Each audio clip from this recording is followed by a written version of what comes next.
প্রখ্যাত বাঙালি সঙ্গীত শিল্পী ও সুরকার সত্য চৌধুরী ১৯১৮ সালের ১৭ই সেপ্টেম্বর জন্মগ্রহণ করেন।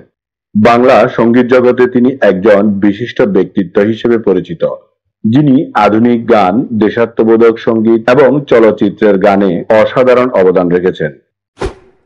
বাংলাদেশী কৃষক এবং হরিদান এর উদ্ভাবক হরিপদ কাপালি ১৯২২ সালের ১৭ই সেপ্টেম্বর জন্মগ্রহণ করেন, যিনি একজন কৃষক হিসেবে কৃষিক্ষেত্রে বিশেষভাবে পরিচিত, যার হাত ধরে হরিদান প্রজাতি বাংলাদেশের বিভিন্ন অঞ্চলে কৃষকদের মধ্যে ব্যাপকভাবে জনপ্রিয়তা লাভ করে। ভারতীয় বাঙালি মঞ্চ ও চলচ্চিত্র অভিনেত্রী শোভা সেন ১৯২৩ সালের ১৭ই সেপ্টেম্বর জন্মগ্রহণ করেন। বাংলা নাটক ও চলচ্চিত্র জগতে তার অভিনয় দক্ষতা ও সক্রিয় উপস্থিতি তাকে বিশেষ স্থান দিয়েছে।